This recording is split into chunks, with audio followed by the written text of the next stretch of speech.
Good evening to everyone. मैं नोट्सर series की इम्पोर्टेंट एमसीक्यू आपको करवाऊंगी। तो मैं आज इमेज बेस्ड क्वेश्चन से आपको प्रैक्टिस करवाऊंगी, तो आप मेरी वीडियो पे बने रहना, ठीक है। तो फर्स्ट क्वेश्चन है, the most common site of fertilization of ovum in fallopian tubes, see image and identify the colour code of fertilization part of oviduct. इसमें ये बोला है कि जो कॉमनेस्ट साइट है फर्टिलाइजेशन की वो बतानी है। तो फर्टिलाइजेशन कहाँ होता है? सबसे पहले तो मैं आपको इसके पार्ट्स बता देती हूँ। जो ये फर्स्ट पार्ट है इसे तो बोलते हैं हम इस्थमस, इसको बोलते हैं एम्पुला, इसको बोलते हैं इनफंडिबुलम,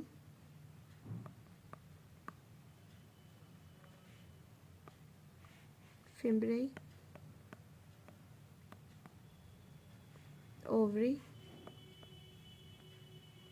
और ये यहाँ से लेके ये वाला जो पार्ट है इतना, इसे हम बोलते हैं इंट्राम्यूरल पोर्शन। ओके। तो जो है फर्टिलाइजेशन का सबसे कॉमनेस्ट साइट कौन सी है? तो सबसे कॉमनेस्ट साइट है एम्पुला, ग्रीन कलर वाली। तो इसका आंसर होगा ये वाला ग्रीन कलर। सेकंड क्वेश्चन ये पूछा है, identify the type of pelvis that is most favourable for labour. Labour के टाइम पे, चाइल्ड बर्थ के टाइम पे सबसे जो फेवरेबल है वो कौन सा पेल्विस होता है? मदर का। तो पहले सारों को बता देती हूँ मैं, इसे बोलते हैं हम gynaecoid.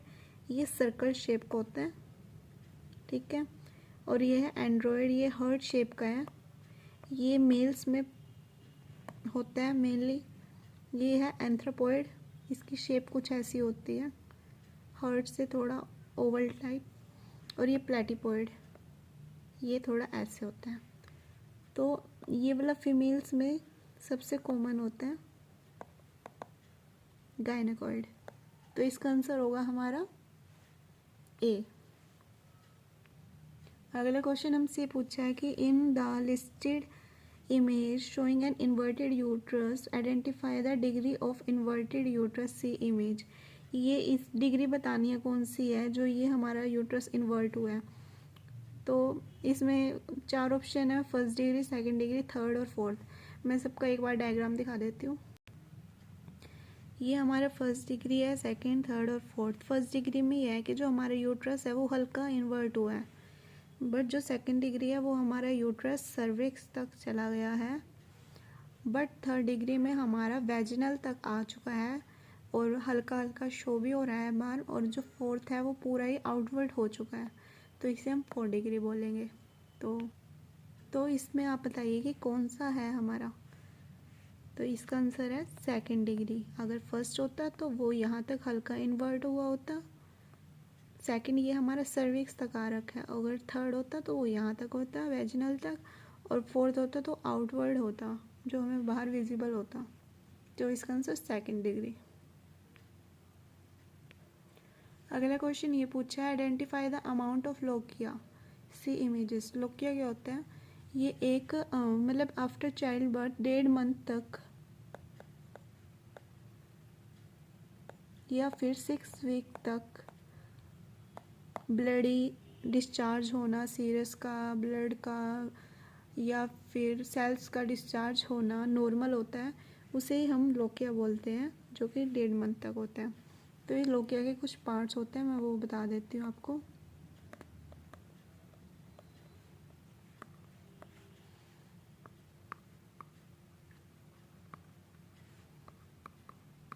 Lochia rubra, lochia serosa, lochia Elba.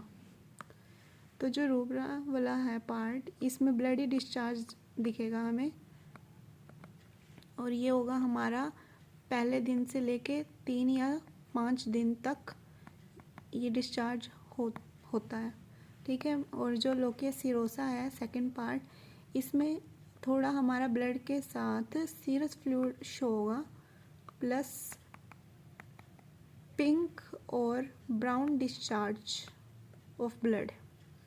मतलब ब्राउन ऐसा कलर का डिस्चार्ज होगा, और ये हमारा लास्ट 6 to 10 डेज तक, जब भी हमारा रोबरा ख़त्म होता है उसके बाद 10 डेज तक ये चलता है, 2 वीक्स तक।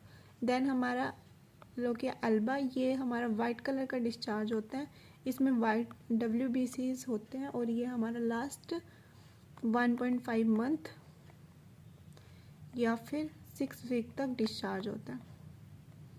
ठीक है, तो इसमें हमें पूछा है कि ये बताइए कि कौन सा अमाउंट का ये रिलीज़ हुआ है। तो इसमें हमारा आंसर है मॉडरेट अमाउंट, जो कि 2 या 3 आवर्स के बाद चेंज करना पड़ता है pad after child birth. Scent का मतलब होता है बहुत कम विजिबल होना, ठीक है, और लाइट का भी इतना ही है, बट ये मॉडरेट है। अगर ये फुल भर होता तो इसे हम बोलते हैं हम हैवी। तो इसका आंसर है मॉडरेट डिस्चार्ज। अगला क्वेश्चन ये है, इसमें हमें एबॉर्शन का टाइप बताना है कि कौन सा एबॉर्शन है। देखो इसमें आपको क्या शो हो रहा है, फीटस भी शो हो रहा है और प्लस ब्लड भी डिस्चार्ज होता हुआ दिख रहा है, बट जो हमारा सर्वाइकल है, सर्वाइकल ओस, ये क्लोज्ड है। तो इसमें से हमारा कौन सा होगा, तो इसमें से हमारा होगा आंसर थ्रेटन्ड। मैं चारों पार्ट्स बताती हूँ आपको। इनकम्प्लीट होता है जिसमें हमारा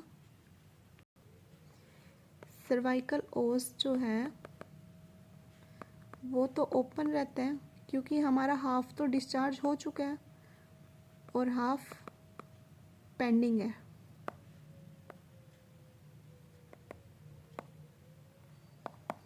और इनवाइट इसमें भी फीटस डेड ही होता है। इनवाइटेबल में ये होता है कि हमारा ब्लडी डिस्चार्ज हमें शो होगा, प्लस सर्वाइकल ओस जो होती है वो ओपन होती है। इसको हम क्योर नहीं कर सकते, मतलब कि अबॉर्शन होके ही रहेगा। ये ऐसे स्टेज पे आ जाता है कि इरिवर्सिबल। अगला है मिस्ड। मिस्ड में हमारा सर्वाइकल ओस क्लोज रहता है, कोई डिस्चार्ज नहीं होगा, और जो फीटस है वो डेड होते हैं। अगला है थ्रेटन, जिसमें ब्लडी डिस्चार्ज होगा,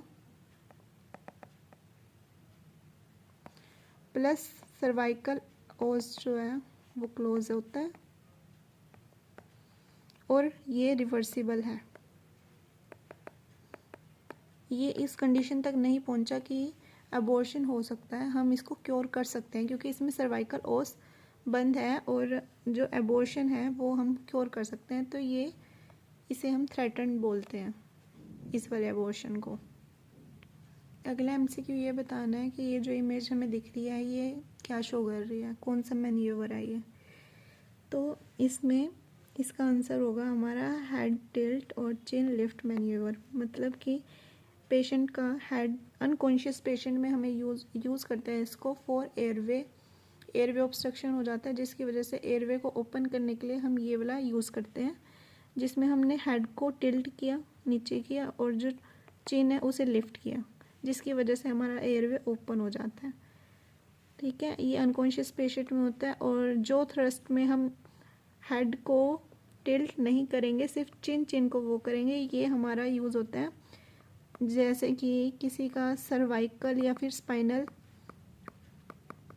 इंजरी होती है तो हम उसमें ये वाला परफॉर्म करते हैं, क्योंकि ये वाला परफॉर्म नहीं करते हम जिसमें सर्वाइकल स्पाइन इंजरी होती है। क्रीड मैन्यूवर क्या होता है, इसे क्रीड मैन्यूवर बोलते हैं। जैसे ये फीमेल्स में यूज़ होता है जब फीमेल का जो ब्लैडर कंट्रोल है वो मतलब कि उसमें डिसफंक्शन हो जाता है, जिसकी वजह से कोई नर्व डैमेज होगी, जिसकी वजह से पेशेंट खुद अपने आप यूरिन पास आउट नहीं कर पा रहा। तो इसलिए हम यहाँ पे जो फंडल एरिया है वहाँ पे पेशेंट के प्रेस करेंगे, एंड देन हमारा जो ब्लैडर है उसमें से यूरिन पास आउट होगा। तो ये क्रीड मैन्यूवर यूरिन के लिए यूज़ होता है, यूरिन पास आउट के लिए। हमारा हीमलीच मैन्यूवर भी होता है कि जिसमें जैसे पेशेंट है उसके या किसी पर्सन के खाना खाते टाइम कुछ यहाँ पे एयरवे में गलती से एपिग्लोटिस के ओपन होने की वजह से गलती से कुछ फंस गया और उसको पेशेंट को एयरवे में दिक्कत होने लगी, तो फिर हम ये चीज़ करते हैं जिससे हमारा जो भी पेशेंट का कुछ फंसा हुआ है वो निकल सके। तो एक पर्सन पीछे से एक मुट्ठी बनाएगा एंड देन एक हाथ से दूसरे हाथ को ग्रैब करेगा एंड देन उस थ्रस्ट लगाएगा। डायफ्राम की साइड में होगा, ना कि रिब्स पे। रिब्स भी फ्रैक्चर हो सकते हैं तो थोड़ा सा नीचे होगा डायफ्राम साइड पे, और फिर वो वहाँ से प्रेस करेगा एंड देन जो भी होगा वो एयरवे में ऑब्स्ट्रक्शन वो निकल के आ जाएगा। तो इसे हम हीमलिच मैन्यूवर बोलते हैं। तो इसका आंसर है लिफ्ट हेड टिल्ट चिन लिफ्ट मैन्यूवर। अगला क्वेश्चन ये है कि इसमें आप रिफ्लेक्स बताइए कि कौन सा रिफ्लेक्स है। ट्राइसेप है, बाइसेप है, पेटेलर है, अचाइल्स है। अचाइल्स होता है हमारा वो इन रिफ्लेक्स में ये होता है कि जो हम एक हैमर होता है, हैमर का ये वाला साइड, वहाँ पे जो भी रिफ्लेक्स हमें चेक करना वहाँ पे हैमर करेंगे, मारेंगे और हल्का सा, बहुत ही हल्के उससे, और वो रिफ्लेक्स शो कर रहा है तो ऐसे। तो इसमें ये बताना है कि कौन सा ये रिफ्लेक्स है। तो इसका रिफ्लेक्स है ट्राइसेप। बाइसेप होता अगर वो यहाँ से हैमर को यहाँ पे टैप करता तो बाइसेप होता है, ये यहाँ पे आ रहा है तो ट्राइसेप रिफ्लेक्स है। पटेलर होता है अगर पटेला मतलब कि नी पे टैप कर रहा है तो हम उसे बोलते हैं नी रिफ्लेक्स, पटेलर रिफ्लेक्स। अचाइल रिफ्लेक्स होता है एंकल जॉइंट, ठीक है, जब एंकल जॉइंट पे टैप करते हैं और वो वाला चेक करते हैं, तो इसका आंसर है ट्राइसेप। नेक्स्ट क्वेश्चन में ये पूछा है this type of abnormal clinical assessment finding is seen in which condition and see the image. ये जो एबनॉर्मल क्लिनिकल असेसमेंट हमें शो हो रहा है ये किस कंडीशन में होता है। जैसे कि हम पेशेंट के अगर हल्का सा भी टैप करते हैं उसके चिक एरिया में और उसे एकदम से कॉन्ट्रैक्शन स्पाज्म महसूस हो, ठीक है, तो उसे हम क्या बोलेंगे, किस कंडीशन की वजह से ये होता है। और या फिर हम बीपी कफ बांधते हैं पेशेंट के और इन्फ्लेट करते जाते हैं जिसकी वजह से हमें ऐसा साइन शो होता है जिसमें हमारा हैंड और रिस्ट का कॉन्ट्रैक्शन होना लग जाता है। तो ये कौन सा वो होता है, किसकी वजह से ये होता है, किसकी डेफिशिएंसी की वजह से ये होता है। तो इसका आंसर है hypocalcaemia which is of calcium deficiency. दो साइन हैं ये जो हमें देखने को मिलते हैं, इसे हम बोलते हैं, इस साइन को हम बोलते हैं चोप्टक चोस्टैक साइन और इसको हम बोलते हैं क्रोसियो साइन। ओके, तो ये वाला हमारा किसकी डेफिशिएंसी की वजह से होता है, हाइपोकैल्सीमिया। नेक्स्ट भी सेम रिफ्लेक्स का ही क्वेश्चन है। इसमें देखो यहाँ पे एंकल जॉइंट है और यहाँ पे ही ये टैप कर रहा है, तो कौन सा हुआ, ऑप्शन एंकल जर्क रिफ्लेक्स इसका आंसर होगा। अगला है कि identify the type of synthetic brace और डिवाइस, सी द इमेज। ये जो आपको इमेज दिख रही है जो इस बेबी ने ये पहन रखा है, ये क्या है इनमें से, Pavlik harness, Bryant traction, abduction boot and adduction boot. तो इसका आंसर होगा पॉलिक हार्नेस। ये जो है बेबी के हिप या हिप डिस्प्लेसमेंट हो जाती है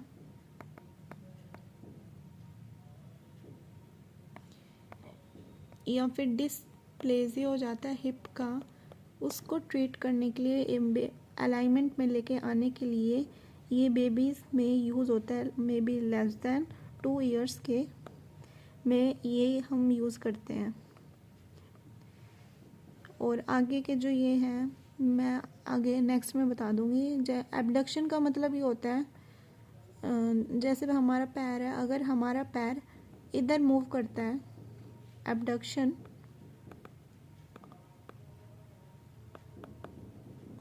उसको उधर मूव ना हो, इसलिए हम ये वाला यूज़ करेंगे एबडक्शन बोट। और एडक्शन होता है अगर मूवमेंट अंदर की तरफ होती है, एडक्शन, उसको प्रिवेंट करने के लिए हम ये वाला बोट यूज़ करेंगे। इसमें आपको ये बताना है कि ये कौन सा टाइप का ट्रैक्शन है। क्या ये रुसेल ट्रैक्शन है, क्या ये बक ट्रैक्शन है, क्या ये ब्रियंट है। पहले तो मैं आपको इसका आंसर बता देती हूँ। इसका आंसर है रुसेल ट्रैक्शन। इसमें क्या होता है इस ट्रैक्शन में, जैसे कि हमारा यहाँ से जो नी है और जो एंकल है, उन जॉइंट्स को सपोर्ट करके ये ट्रैक्शन बनाया जाता है फॉर लोअर लिम्स को सपोर्ट करने के लिए जब फ्रैक्चर हो जाता है। ठीक है, तो ये वाला होता है और यहाँ पे एक पुली लगा के वेट को अटैच कर दिया जाता है। रुसेल ट्रैक्शन ये होता है जिसमें जॉइंट्स यूज़ होते हैं। बक ट्रैक्शन क्या होता है, जिसमें ये जो हमारे जॉइंट्स यूज़ नहीं होते इसमें, बक ट्रैक्शन वाले में। ठीक है, यहाँ पे भी सपोर्ट मिलेगा, यहाँ पे भी सपोर्ट मिलेगा, बट जो ये हमारे जॉइंट्स आ रहे हैं या हिप जॉइंट्स आ रहा है उसमें सपोर्ट नहीं करके और पुली लगाएंगे, तो इस वाले ट्रैक्शन को हम बोलेंगे लोअर लिम्स में, उसको हम बोलेंगे बक ट्रैक्शन। ठीक है, ब्रियन ट्रैक्शन क्या होता है।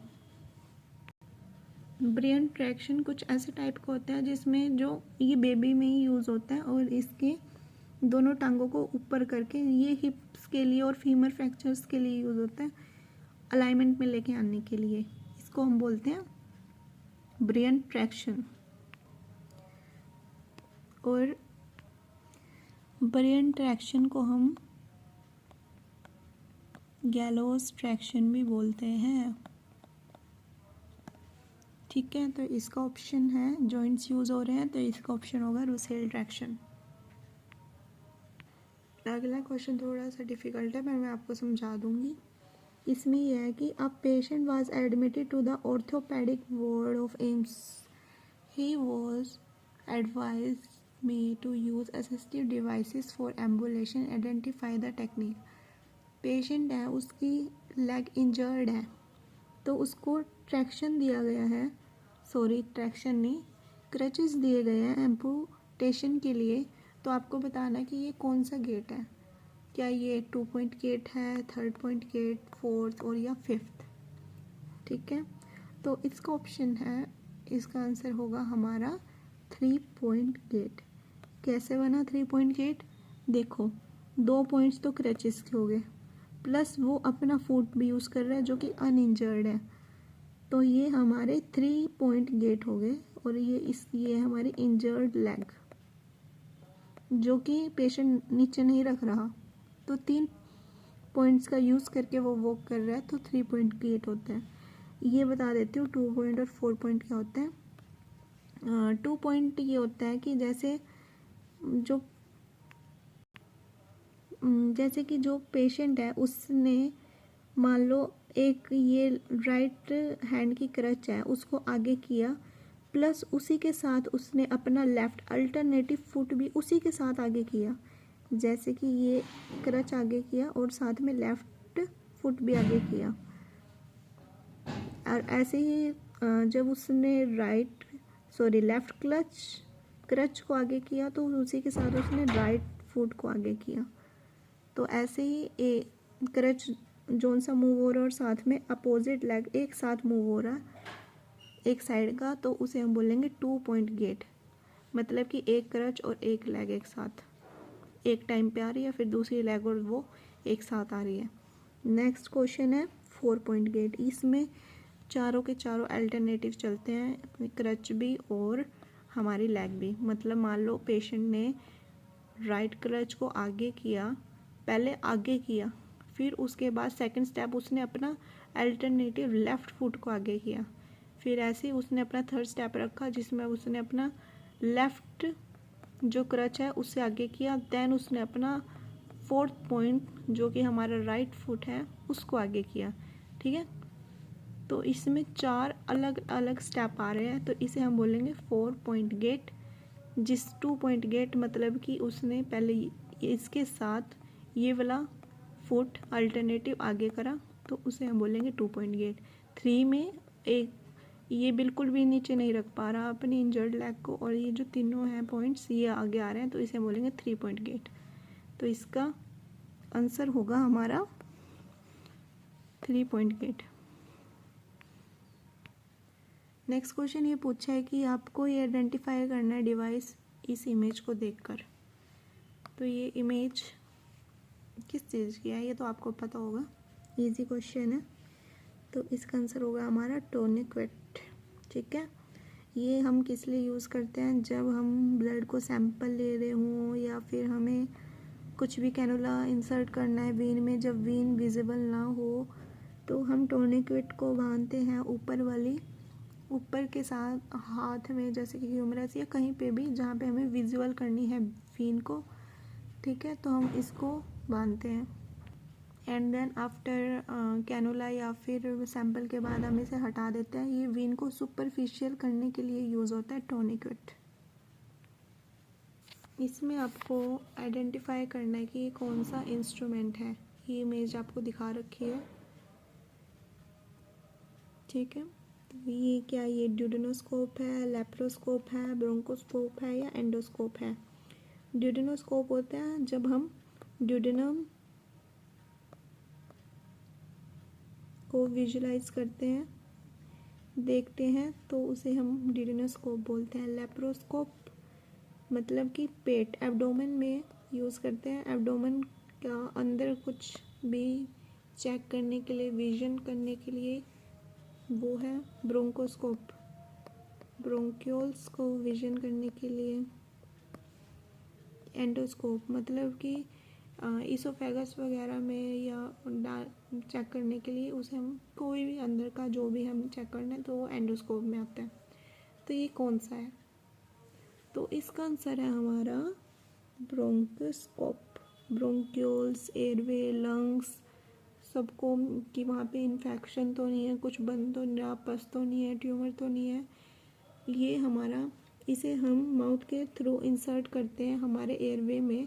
प्लस इसके साथ ऊपर फिर हम मॉनिटर में हमें विजुअल होती है इमेज जिससे हम देख सकते हैं। ठीक है, एक बार मैं ये भी दिखा देती हूँ आपको लेप्रोस्कोप कैसा होता है, ड्यूडेनोस्कोप कैसा होता है। लेप्रोस्कोप हमारा कुछ इस टाइप का होता है, ये थोड़ा सा यहाँ से लंबा होता है क्योंकि इसे एब्डोमेन में डालेंगे ना, तो एब्डोमेन को विजुलाइज करने के लिए थोड़ा ये मेटल की तरह होता है एंड लंबा होता है। तो ये लेप्रोस्कोप है हमारा। और एंडोस्कोप हमारा कुछ इस टाइप का होता है, तो यहाँ से।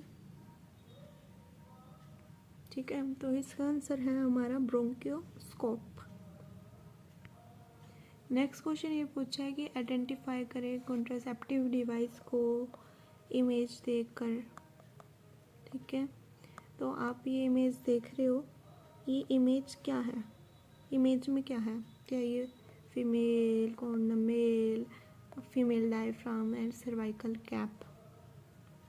तो इसका आंसर है फीमेल डायफ्राम। ये कुछ डोम शेप है और सर्कल शेप होती है। इंटीमेसी के टाइम पे ये फीमेल के सर्विक्स में इसको पुट किया जाता है। ठीक है, और आफ्टर इंटीमेसी हम ये इसको रिमूव कर देते हैं और ये रिवर्सिबल होती है, हम इसको दोबारा भी यूज़ कर सकते हैं। बट इसे मैक्सिमम इसको हमें 1 दिन के अंदर फिर इसको रिमूव करना होता है।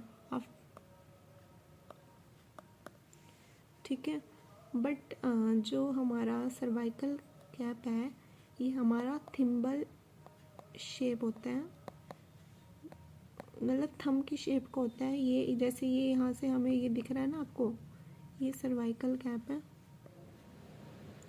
कुछ ऐसे है ये बाउल शेप की। बट जो हम मेल डायफ्राम है ये, बट जो सर्वाइकल कैप है हमारी होती है वो कुछ ऐसी होती है।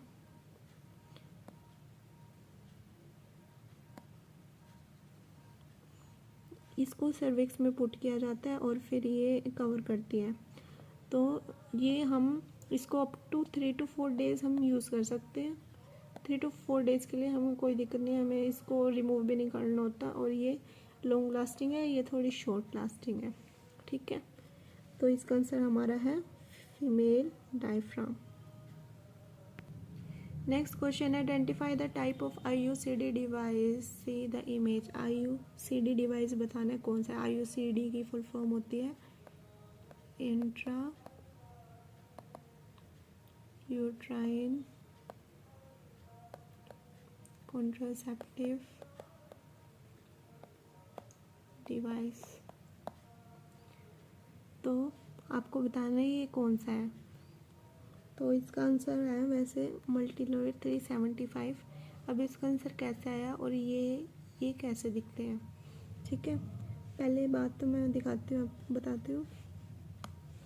जैसे अगर हमारे डायग्राम में हमें ये दिया है, ये वाइट कलर का होता है, और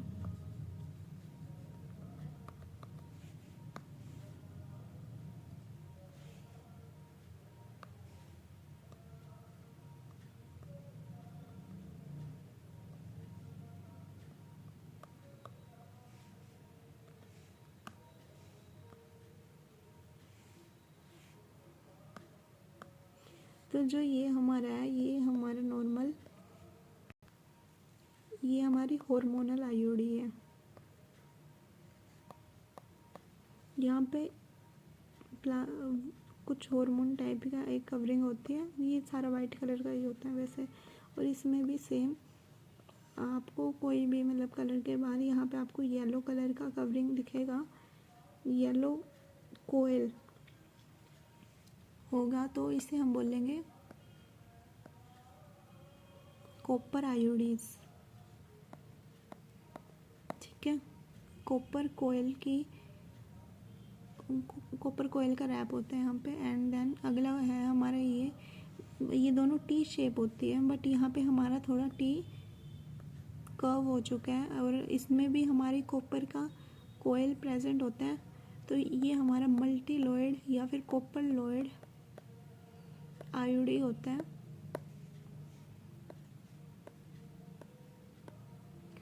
अब हम कैसे बताएंगे, अब ये वाला जो क्वेश्चन है इसमें ऐसे दिया हमें, तो समझ तो आ गया कि ये मल्टीलोइड है, पर ये मल्टीलोइड 375 है कि 250 है।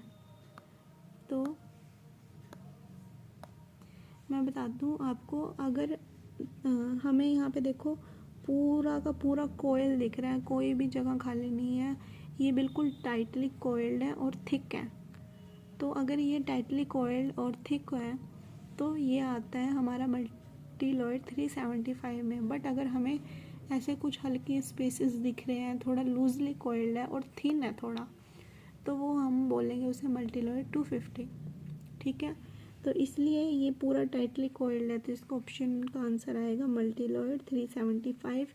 और अगर कॉपर है तो ये आएगी, इसको कॉपर आयोडी बोलेंगे, इसको हार्मोनल आयोडी बोलेंगे। और ये जो है फीमेल के जो यूट्रस है उसमें इंसर्ट किया जाता है, ताकि जो फीमेल फर्टिलाइजेशन को प्रिवेंट करने के लिए और कंसेप्शन ना हो, इसलिए ये बेस्ट कॉन्ट्रासेप्टिव मेथड है। बट और ये रिवर्सिबल भी है, कभी भी आप रिमूव करवा सकते हो जब भी आपको मन हो। नेक्स्ट क्वेश्चन, आप ये आइडेंटिफाई करो डिवाइस को इमेज की हेल्प से। तो आपको ये क्या दिख रहा है, क्या ये PMO लाइन है, क्या ये IV सेट है, क्या ये एपिड्यूरल कैथेटर है, क्या ये 3-वे कनेक्टर है। तो इसका आंसर है PMO लाइन। PMO लाइन का फुल फॉर्म है pressure monitoring and observation line. ये हम यूज़ करते हैं प्रेशर को मेजर करने के लिए। जैसे कि इसको कनेक्ट किया जाता है या तो रेडियल कैनुला में या फिर CVP लाइन में। ठीक है, रेडियल या फिर वीन में जो भी हमारी लाइंस होती हैं उसको कनेक्ट करते हैं, और ये प्रेशर मेजर करती है हमारी रेडियल में हमारे जैसे रिस्ट हो गया, रिस्ट में अगर हमारा कैनुला लगा है, या फिर वेन लाइन मतलब कि CVP, central venous catheter, central venous, ठीक है। ये मेनली यूज़ होता है ICU में यूज़ होता है, सर्जरी के टाइम पे यूज़ किया जाता है एक्यूरेट BP मेजर करने के लिए।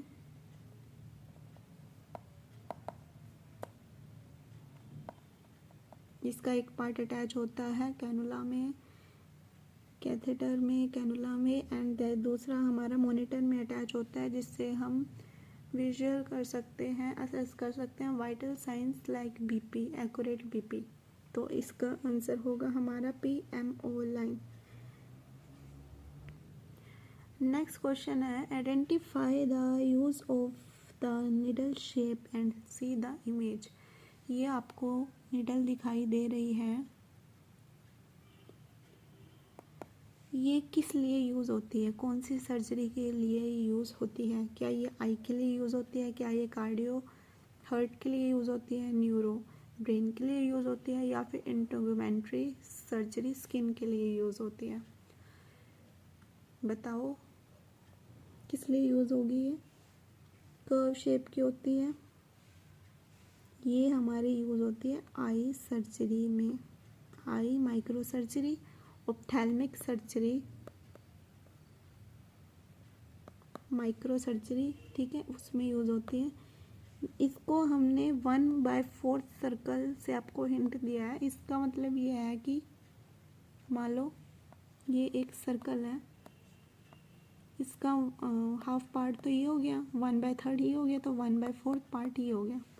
तो ये 1/4 पार्ट और हाफ ऑफ 90 डिग्री एंगल में ये होती है, इसकी थोड़ा कर्व शेप की होती है। तो ये हमारा सूचरिंग होती है, आई की सूचरिंग में यहाँ पे सूचर कनेक्ट होता है, उससे हम सर्जरी के लिए हम इसे यूज़ करते हैं। तो ये हमारी माइक्रो सर्जरी के लिए आई की यूज़ होती है, ये वाली नीडल। ओके, अगला identify the following type of dressing material. ये जो आपको ड्रेसिंग मटेरियल दिख रहा है, ये कौन से टाइप का है, इसे हम कौन सी ड्रेसिंग बोलेंगे? क्या ये ड्राई ड्रेसिंग है, बायोसिंथेसिस ड्रेसिंग, टेगोडर्म, या फिर सेमी परमेबल फोम ड्रेसिंग? देखो इसमें हमें एकदम ट्रांसपेरेंट ड्रेसिंग लगा रखी है, जो भी कोई कैनुला में उसको ऊपर प्रिवेंट करने के लिए इन्फेक्शन को। तो ये कौन सी टाइप की ड्रेसिंग है? तो इसका आंसर है हमारा टेगोडर्म ड्रेसिंग। ये बनी होती है thin film of polyurethane, thin film of polyurethane, जो कि ट्रांसपेरेंट होती है। ये हम जैसे वुंड हो गया, या फिर कोई भी इन्फेक्शन को प्रिवेंट करने के लिए कुछ भी सूचर भी हुआ है या कुछ भी, उसे प्रिवेंट करने के लिए हम ये ड्रेसिंग को यूज़ करते हैं। और इन्फेक्शन को प्रिवेंट करने के लिए हम इससे मेजर कर सकते हैं वुंड हीलिंग, कि वुंड हमारा हील हुआ है या नहीं हुआ है, क्योंकि ट्रांसपेरेंट होती है। अगर हम कॉटन की या फिर दूसरी टाइप की ड्रेसिंग करते हैं तो हम उसमें देख ही नहीं पाते कि क्या हमारा वुंड हील हुआ है या नहीं हुआ है। तो इसलिए हम ये वाली देते हैं, ट्रांसपेरेंट होती है, ठीक है, वाटर प्रूफ होती है ये साथ में, और प्लस इसको मॉइस्चर प्रोवाइड होता रहता है नीचे, ताकि नेक्रोसिस भी ना हो। तो इस टाइप की ड्रेसिंग को हम बोलते हैं टेगोडर्म ड्रेसिंग। तो यही आज हमारा पहला पार्ट ख़त्म होता है। अगर आपको वीडियो अच्छी लगी हो, आप और ज़्यादा वीडियोज़ ऐसे देखना चाहते हो और सीरीज़, तो प्लीज़ कमेंट करना, और अप्रिशिएट करने के लिए लाइक शेयर सब्सक्राइब कर देना गाइस। थैंक यू, ऐसे ही बने रहिएगा, आपको और सीरीज़ नॉर्सेस की देखने को मिलेगी। Thank you, bye bye.